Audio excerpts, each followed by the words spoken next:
नमस्कार, स्वागत है आपका हमारे इस YouTube चैनल पर। मैं मनमुन श्रीवास्तव आपका हार्दिक अभिनंदन करता हूं। डीयू के स्कूल ऑफ ओपन लर्निंग में भी लगातार दाखिले चल रहे हैं। हमारे साथ हैं कैंपस ऑफ ओपन लर्निंग की डायरेक्टर प्रोफेसर पायल मागो, और आइए उनसे जानते हैं कि फिलहाल दाखिले की क्या पोजीशन है। स्वागत है प्रोफेसर मागो हमारे चैनल पर। नमस्ते, धन्यवाद मनमुन जी। अभी दाखिलों की जो पोजीशन है वो बहुत ही अच्छी है। अभी करीब 55,000 से ज़्यादा रजिस्ट्रेशन हमारी अंडर ग्रेजुएट कोर्सेज में हो चुकी है। तो इस समय जो हमने पिछली बार 1,30,000 फाइनल एडमिशन्स किए थे, उसके आसपास हम अभी हमारे जो एडमिशन्स होने हैं वो करीब 15 अगस्त तक तो रजिस्ट्रेशन है, और उसके बाद 31 अगस्त तक फाइनल अभी की डेट है। लेकिन जैसे हमारा एक्सपीरियंस है पिछले साल का और उससे पिछले सालों का भी, तो यूजीसी से हमें एक परमिशन आ जाती है कि हम इसको 1 महीने तक और बढ़ा सकते हैं। तो मुझे जो लगता है कि 31 अगस्त से ये या तो 15 सितंबर तक या 30 सितंबर तक बढ़ भी जाएगा। तो अभी समय भी है हमारे पास, और CUET के एडमिशन भी शुरू हो गए हैं, तो उससे भी स्टूडेंट्स को क्लियर हो जाएगी पोजीशन कि किसको कहाँ पे एडमिशन मिल रहा है। तो हमारे जो एडमिशन्स हैं वो मल्टीफोल्ड इस बार इंक्रीज होने वाले हैं। मतलब जो है आपको उम्मीद है कि इस बार दाखिले पिछले वर्ष के मुकाबले ज़्यादा होंगे। तो मैम BA प्रोग्राम आपका सबसे डिमांडिंग कोर्स है, उसके बाद किस कोर्स में सबसे अधिक इस समय जो है वो स्टूडेंट्स ने दिलचस्पी दिखाई है? इसके बाद है BA प्रोग्राम के बाद जो हमारा सबसे ज़्यादा सॉट आफ्टर कोर्स है वो है BA ऑनर्स पॉलिटिकल साइंस। मैं आपको डाटा देख के ही बता रही हूँ। तो 28,000 से ज़्यादा स्टूडेंट्स ने रजिस्टर किया है BA प्रोग्राम के लिए, और 8,266 लोगों ने स्टूडेंट्स ने रजिस्टर किया है पॉलिटिकल साइंस के लिए। और इसके आसपास ही आता है हमारा बीकॉम है 7,828। ये कंपैरिजन मैं आपको बता रही हूँ within undergraduate programmes का। जी, यानी कि पॉलिटिकल साइंस जैसे कि ड्यू में भी था कि BCom ऑनर्स जो रेगुलर कॉलेज में सबसे पॉपुलर है, और सेकंड जो है वो कोर्स है वो है BA ऑनर्स पॉलिटिकल साइंस। यानी SOL में BA ऑनर्स पॉलिटिकल साइंस बहुत पॉपुलर कोर्स है, यानी SOL वालों की भी सेकंड पसंद है। हाँ। तो SOL में मैम जो है वो जब इस साल BA ऑनर्स साइकोलॉजी भी शुरू किया है आपने, जी। तो उसके रजिस्ट्रेशन का क्या रफ्तार है? वो भी बहुत अच्छा है। करीब 1,000 तक हमारा रजिस्ट्रेशन अभी तक पहुंच चुका है, जबकि हमने उसका रजिस्ट्रेशन भी काफ़ी लेट शुरू किया था, क्योंकि हमारे पास अप्रूवल लेट आया था। तो 1,000 तक उसका रजिस्ट्रेशन अभी तक पहुंच चुका है। 1,000 जो है रजिस्ट्रेशन तक हो चुका है। एक उसमें मैम जो है थोड़ी सी पेरेंट्स जो है वो कह रहे हैं कि इसकी फीस काफ़ी ज़्यादा रखी गई है, हाँ, और दूसरे कोर्सेज के मुकाबले। बिल्कुल, इसकी फ़ीस थोड़ी ज़्यादा है, क्योंकि बेसिकली ये लैब ओरिएंटेड कोर्स है। हमें साइकोलॉजी ऐसे लगता है कि लैब ओरिएंटेड नहीं है, लेकिन लैब ओरिएंटेड कोर्स है, और जो हम लैब्स बनाने का इंस्पायर कर रहे हैं वो वर्ल्ड क्लास लेवल की लैब्स होंगी, क्योंकि ये प्रोफेशनल कोर्स है। और साइकोलॉजी के स्टूडेंट्स को जब वो प्रोफेशनल अपनी डिग्री में जाते हैं तो ह्यूमंस के साथ डील करना पड़ता है। तो उस डीलिंग के लिए जो हमारा स्टूडेंट यहाँ से निकल के जाए उसका बिल्कुल हैंड परफेक्ट हो, उसको परफेक्ट नॉलेज हो, लेबोरेटरी स्किल्स उसकी प्रॉपरली डेवलप्ड हो, किस किस तरह के साइकोलॉजिकल टेस्ट वो कर सकता है वो उसको पूरी तरह से आता हो। तो इसके लिए थोड़ी इनपुट्स हमारी लगेंगी और कुछ इनपुट स्टूडेंट्स की भी लगेंगी। तो जो हमारी फ़ीस है वो लगभग थोड़ी ज़्यादा है अपने कोर्सेज़ के कंपैरिजन में, बट जो रेगुलर स्टूडेंट्स जिस तरह की लैब्स वगैरह में काम करते हैं, रेगुलर क्लासेस में जाते हैं, उनसे काफ़ी कम है। तो जैसे मैम मान लीजिए जैसे EWS के स्टूडेंट हैं या कुछ ऐसे स्टूडेंट हैं जिनकी मतलब आर्थिक स्थिति सही नहीं है, तो क्या उनको कुछ फाइनेंशियल सपोर्ट सिस्टम भी मिलेगा? बिल्कुल। जो EWS के स्टूडेंट्स हैं उनसे हम एक बार अप्लाई कराएंगे, उनकी जो मेरिट और मींस के बेसिस के ऊपर EWS स्टूडेंट्स को फ़ी में जो कंसेशन हमने देना है, ये कंसेशन 25% से लेके 100% तक कंसेशन उनका रह सकता है। तो अभी एक एप्लीकेशन भी फ्लोट हो जाएगी। पहले उनको एक बार फीस दे के एडमिशन लेना है, उसके बाद में EWS के लिए हमारे पास बहुत फंड्स हैं, तो उनको स्कॉलरशिप देने के लिए हम ज़रूर ये काम करेंगे, EWS और PWD स्टूडेंट्स के लिए, दोनों के लिए। और पिछले साल मैम जो है वो आपके इनिशिएटिव से SOL ने MBA शुरू किया। जी। और कैसा रहा आपके MBA कोर्स का रिस्पांस? बहुत अच्छा रिस्पांस था, और अभी मुझे लगता है कि अगले हफ्ते में रिज़ल्ट भी आ जाएगा, और जो मुझे उम्मीद है कि रिज़ल्ट अच्छा रहेगा फर्स्ट सेमेस्टर का। उसके बाद ये स्टूडेंट सेकेंड सेमेस्टर में जाएंगे, और इस बार भी हमारे पास जो रजिस्ट्रेशन का रिस्पांस है वो पहले से बेहतर है, ज़्यादा रिस्पांस है। करीब 2200 से ज़्यादा स्टूडेंट्स ने अभी तक रजिस्टर कर लिया है।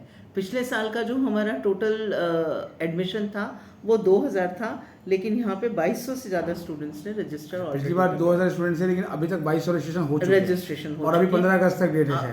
15 अगस्त तक रजिस्ट्रेशन की डेट है अभी। जी। अगर तो इंक्रीज नहीं होती तो 15 अगस्त तक तो है ही।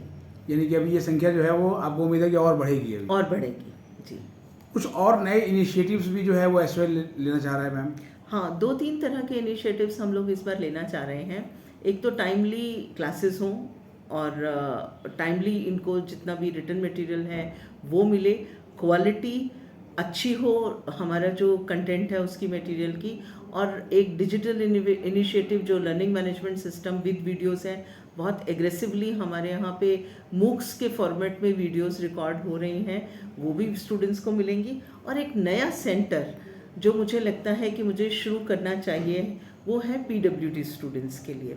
मैं देख पा रही हूँ कि PWD स्टूडेंट्स सभी कॉलेजेस में इन स्टूडेंट्स की वो जो वैकेंसीज जो उनकी सीट्स होती हैं वो खाली रह जाती हैं। काफ़ी ज़्यादा PWD कैंडिडेट्स की सीट्स खाली रहती हैं। हमारे पास कुछ PWD कैंडिडेट आते हैं, लेकिन जनरल कैंडिडेट के मुकाबले में उनका परसेंटेज भी बहुत कम है।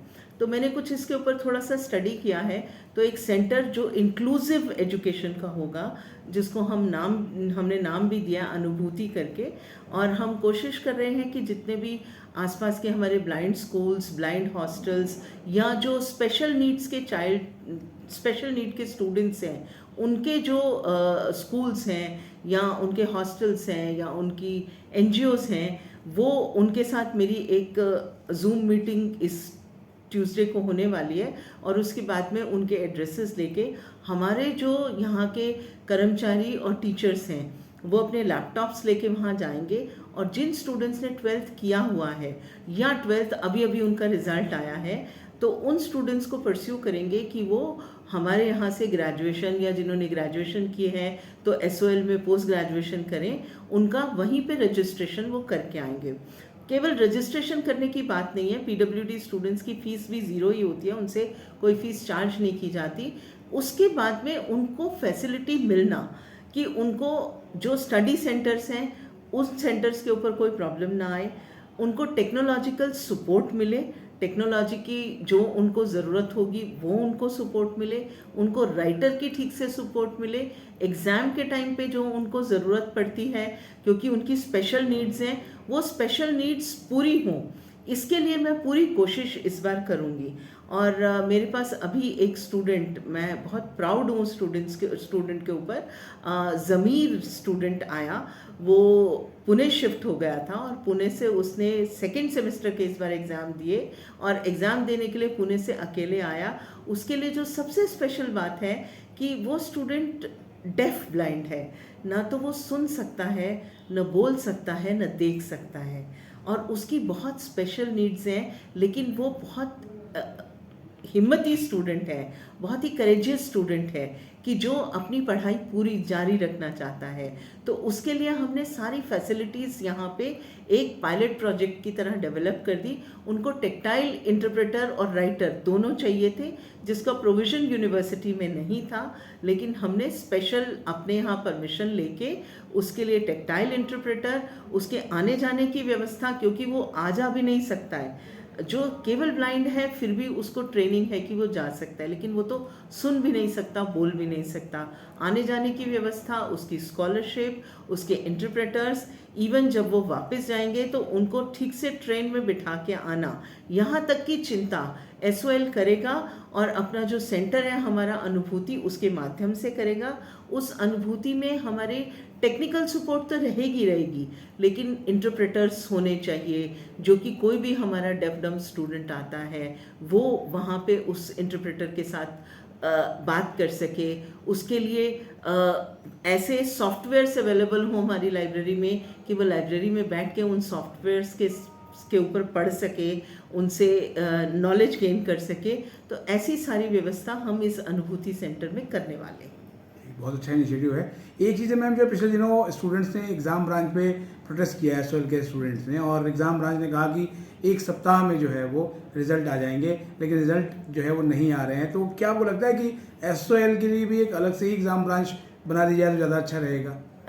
एक्चुअली जब एसओएल और कैंपस ऑफ ओपन लर्निंग का पूरा फॉर्मेशन हो रही थी, तो मैंने कुछ पुराने पेपर्स निकाल के देखे थे। तो उसमें ऐसा प्रोविज़न है कि एक थर्ड ब्रांच केवल स्कूल ऑफ ओपन लर्निंग के लिए हो जाए, क्योंकि नंबर ऑफ़ स्टूडेंट बहुत ज़्यादा होता है। तो मुझे लगता है कि यूनिवर्सिटी को ये सब इम्प्लीमेंट करना है, यूनिवर्सिटी के ध्यान में भी होगा, तो शायद इसके ऊपर कुछ ना कुछ काम चल रहा होगा। यानी कि क्योंकि स्टूडेंट्स का ये कहना है कि ख़ासतौर पर जो उनके रिज़ल्ट जब आते हैं तो उसमें गड़बड़ियाँ बहुत होती हैं। एक ईआर की वजह से उनका पूरा साल खराब हो जाता है। ये मैं मानती हूँ। थोड़ा सा एग्जामिनेशन और स्ट्रेंथन होगा, एग्जामिनेशन ब्रांच और स्ट्रेंथन होगी, तो इसके ऊपर भी काम होगा।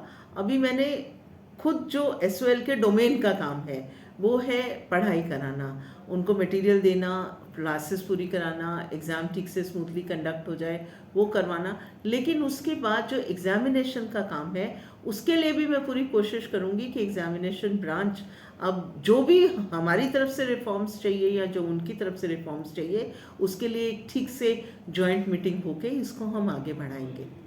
बहुत बहुत धन्यवाद मैम हमें समय देने के लिए, और Thank you. आपके ये सारे इनिशिएटिव जो है फुलफिल हों, ऐसी हमारी शुभकामनाएं हैं। धन्यवाद।